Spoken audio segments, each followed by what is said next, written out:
commencer, pouvez-vous vous présenter et nous expliquer votre parcours?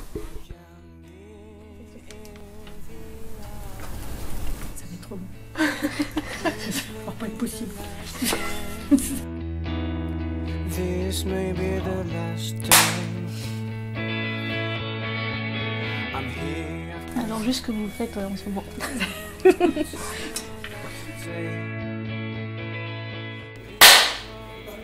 J'ai bouché mes oreilles, c'est vrai. Je suis présidente du Fab Lab Quelle Fabrique. Je suis formatrice consultante en supply chain et en gestion de projet. Et j'ai créé une entreprise d'impression 3D.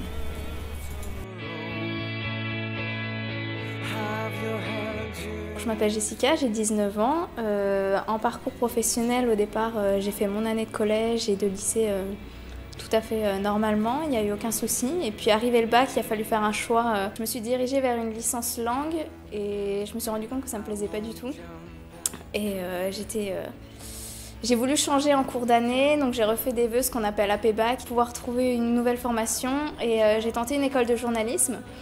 Donc j'ai travaillé, j'ai fait des fiches, etc. pour au final me rendre compte que mon dossier a été refusé. Du coup, j'étais un peu déprimée et chez moi, même chose, l'ambiance n'allait pas trop bien. Du coup, je me suis dirigée vers la mission locale. Mon parcours en fait a été un peu catastrophique, je vous avoue. J'ai fait le collège, comme bon nombre de personnes, on commence par le collège, on ne sait pas trop où on s'oriente. Moi j'étais plutôt vers l'artistique, mais je ne savais pas trop où aller, que ce soit en fait quand on a eu son conseiller d'orientation, c'était soit le bac pro ou soit le lycée, mais comme je ne savais pas trop où aller, du coup j'ai été en seconde générale. J'ai fait 2 secondes générales, mais j'ai pas réussi à avoir aucun bac en fait. Mes notes ne me l'ont jamais permis, mon dossier non plus.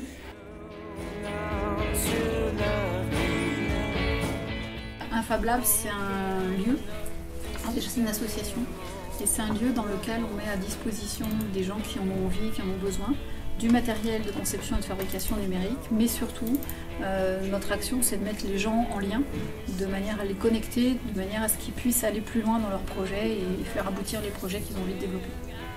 Donc on est en fait une espèce d'agence matrimoniale entre des gens qui ont envie de faire et puis des gens qui savent faire, et puis voilà.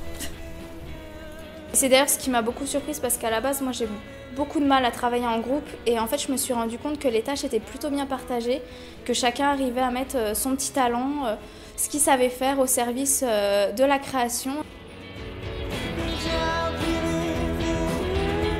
L'idée c'est d'avoir le plus possible de machines numériques de manière à pouvoir faire un peu tout ce qu'on a envie de faire.